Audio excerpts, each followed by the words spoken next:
गांव के सबसे पुराने घर में आज एक बड़ा उत्सव था। सजावट से घर चमक रहा था और चारों तरफ शादी की धूम मची थी। ये शादी थी रमा की छोटी बेटी सिया की, लेकिन इस खुशी के माहौल में कहीं न कहीं एक उदासी भी छिपी थी। बारात आने का वक्त हो चुका था, इसलिए रमा और उसकी सास सब लोग परेशान थे। तभी रमा ने अपनी बेटी को आवाज दी, अरे सिया, जल्दी तैयार हो जाओ, बारात आने वाली होगी। जी माँ, बस 5 मिनट में तैयार हो जाती हूँ। अरे बेटी, आज तेरी शादी है, तू बाजार से सब्जी नहीं खरीदने जा रही है जो 5 मिनट में तैयार हो जाएगी। लेकिन उसी घर की छत के कोने में बैठी थी मीरा, रमा की बड़ी बेटी। उसकी आंखों में उदासी थी। ये विदाई का मौका सिर्फ सिया के लिए था। मीरा को शादी का हिस्सा बनना तो दूर, कोई उससे बात तक नहीं कर रहा था। काश आज मेरी माँ जिंदा होती तो सिया की नहीं बल्कि मेरी विदाई हो रही होती। माँ तुम मुझे छोड़कर कहाँ चली गई। मीरा रमा की सौतेली बेटी थी। वो चारों तरफ घर की सजावट देख रही थी। शादी का ये माहौल कितना खूबसूरत है। मरी हुई माँ पर गई है। अरे तू क्यों हम पर बोझ बनी हुई है? अपनी माँ के पास ही क्यों नहीं चली जाती? सिया कुछ बोलना चाहती थी पर बोल नहीं पाई। मीरा की आंखों से आंसू रुकने का नाम नहीं ले रहे थे। तभी दादी आ गई। अरे चलो सब लोग, मुहूर्त निकल जाएगा, फिर झुनझुना बजाते रहना यहीं बैठकर। चल बेटा। और मीरा तू वहाँ वरमाला के टाइम पर स्टेज के आसपास भी दिखाई मत दे जाना अपनी मनहूस सूरत लेकर। रमा, उसकी सास और सिया वहाँ से चली गई। इसके बाद शादी की सभी रस्में पूरी हो गई। तभी अचानक एक तेज आंधी आई और मंडप का एक हिस्सा गिर गया। माँ, दुल्हन वाला दुपट्टा आग में गिर गया है। अब क्या करेंगे? ये तो अशुभ हो गया। घर में सभी परेशान थे। तभी मीरा ने अपने कमरे से अपना पुराना दुपट्टा निकाला और सिया को पहना दिया। माँ, ये दुपट्टा सिया को पहना दो, इससे सब सही हो जाएगा, क्योंकि ये दुपट्टा मेरी माँ की शादी का है, उन्होंने मुझे दिया था। लेकिन ये तो तेरा। माँ, अब ये दुपट्टा सिया के लिए है। सभी चुप हो गए। मीरा के इस बलिदान ने माहौल को बदल दिया। माँ, ये मीरा दीदी का है, ये मेरे पास कैसे? तभी उसे रमा की सास यानी मीरा की दादी ने देख लिया। वो गुस्से में मीरा के पास आई। अरे मीरा, तू यहाँ बैठकर क्या कर रही है? कुछ काम तो कर ले, घर में शादी है और तू बस आराम कर रही है। जी दादी, अभी करती हूँ। मीरा के दिल में बचपन से ये बात घर कर गई थी कि वो इस परिवार के लिए सिर्फ एक जिम्मेदारी थी। मीरा भी घर के कामों में बस एक नौकरानी की तरह हाथ बटाने लगी। सिया, कब से चिल्ला रहे हैं हम लोग, तैयार हुई या नहीं? हाँ, तैयार हो गई हूँ। मैंने आपसे पहले ही बोला था कि मीरा दीदी को भेज दो, वो मुझे जल्दी तैयार कर देंगी, पर पता नहीं आप उनसे इतनी नफरत क्यों करती हैं। वो मेरी सौतेली बेटी है, उसे बस हम पाल रहे हैं, नौकरानी है वो इस घर की। मैं हमेशा से जानती थी कि मैं सगी बेटी नहीं हूँ, लेकिन कभी कभी लगता है कि क्या मैं प्यार के लायक भी नहीं हूँ। कम से कम इंसानियत के नाते ही मुझसे कोई प्यार से बात कर लेता। तभी रमा ने मीरा को देख लिया।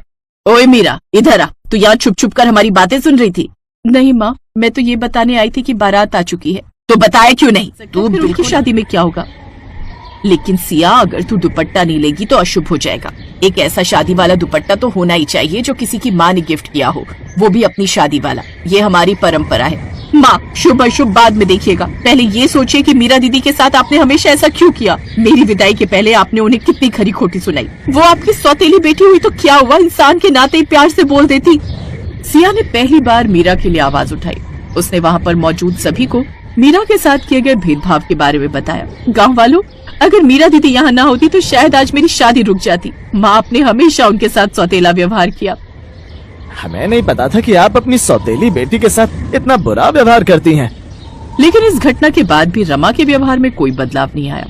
थोड़ी देर बाद सिया की विदाई तो हो गई, पर अब बारी थी मीरा की विदाई की। मीरा ने फैसला किया कि वो घर छोड़ देगी। सभी के जाने के बाद शाम के वक्त, माँ, मैंने हमेशा सोचा जब कोई साथ नहीं देता तब हमें खुद अपना सहारा बनना पड़ता है, पर अगर आपने मेरा साथ न दिया होता तो आज मैं पता नहीं कहाँ दर दर भटक रही होती। दूसरी तरफ सिया की शादी में परेशानियां शुरू हो गई। उसका पति लालची था और सिया से दहेज मांगने लगा। तुम्हारी माँ ने मुझे दिया ही क्या है? अगर मुझे दहेज मिला होता तो ऐसी नौबत ना आती। कैसी बातें कर रहे हो? इतना सारा दहेज तो मिला है तुम्हें। मुझे कैश चाहिए, कैश। तुम अपने मायके जाओ और 10 लाख रुपए लेकर आओ। अगर खाली हाथ लौटी तो घर में घुसने नहीं दूंगा। सिया रोते हुए अपने मायके लौट आई। उसने अपनी माँ से रोते हुए कहा, माँ, मुझे नहीं पता था कि मेरी शादी का ऐसा अंजाम होगा। अब हम क्या करेंगे? मैंने तो अमीर मुर्गा फांसा था और अपना सब कुछ बेचकर उसे दहेज भी दिया था ताकि वो बाद में हमारी मदद करता, पर सब बर्बाद हो गया। अब हम खाएंगे क्या? माँ, मीरा दीदी कहाँ गई? उसका नाम लेकर मेरा मूड खराब मत कर। जिस दिन तेरी विदाई हुई थी उसी शाम उसकी भी विदाई हो गई। पता नहीं कहाँ गायब है उस दिन से। अब सिया से बर्दाश्त नहीं हुआ। वो भी गुस्से में घर से बाहर निकल गई और मीरा को ढूंढने लगी। पता लगाती ये कभी नहीं होगा। जहाँ जाना है जा, वैसे भी हमें तेरी कोई जरूरत नहीं है। तो इस तरह सिया की विदाई उसके ससुराल में और मीरा की विदाई दर दर भटकने के लिए हो गई। मीरा ने घर छोड़ दिया और अपने दम पर जीने का फैसला किया। वो बाहर किसी साड़ी ब्लाउज बनाने वाली दुकान पर काम करने लगी क्योंकि उसे सिलाई कढ़ाई पहले से आती थी। एक दिन मालकिन ने पूछा, मीरा तुम रहती कहाँ हो? अब क्या बताऊं आपको, जहाँ भी सोने की जगह मिल जाती है वहीं सो जाती हूँ। मैं जानती हूँ, कल रात मैंने तुम्हें फुटपाथ पर भिखारियों के बीच सोते हुए देखा, इसीलिए आज पूछा। खैर, मैं तुम्हारी लाइफ के बारे में कुछ नहीं पूछूंगी, पर आज से तुम इसी दुकान के अंदर सोओगी। अब मीरा को सोने की एक ठीक ठाक जगह मिल चुकी थी, पर वो रात में सिर्फ 2 घंटे ही सोती थी। रात भर काम किया करती थी। धीरे धीरे उसकी मेहनत रंग लाई और उसने कुछ ही महीनों में पैसा इकट्ठा करके अपने लिए एक लकड़ी की झोपड़ी बनवा ली। उसी झोपड़ी में उसने अपनी अलग दुकान खोल ली और धीरे धीरे वो एक कामयाब लड़की बन गई। उसकी मालकिन बहुत खुश हुई। मीरा, आज मैं तुम्हारी तरक्की देखकर बहुत खुश हूँ। तुम तो कुछ ही महीनों में मुझसे भी आगे निकल गई। रात तक सिया मीरा के पास पहुँच गई। मीरा की तरक्की देख सिया बहुत खुश हुई। दीदी, अच्छा हुआ आप उस घर से निकल आई, वरना वहाँ आपका दम घुट जाता। पर जैसे ही सिया ने अपनी आपबीती सुनाई, उसी समय मीरा ने सिया की मदद का फैसला किया। सिया, तुमने हमेशा मेरे लिए लड़ाई की, आज मेरी बारी है, मैं तुम्हारे लिए सब कुछ करूंगी। उसने अपने व्यापार से कमाए पैसे से सिया की मदद की। अब सिया और मीरा एक साथ रहने लगी। उसने रमा को भी पैसे भेजे। एक दिन रमा मीरा और सिया से मिलने आई। मीरा, मुझे माफ कर दे, मैंने तुझे कभी वो प्यार नहीं दिया जो तुझे मिलना चाहिए था।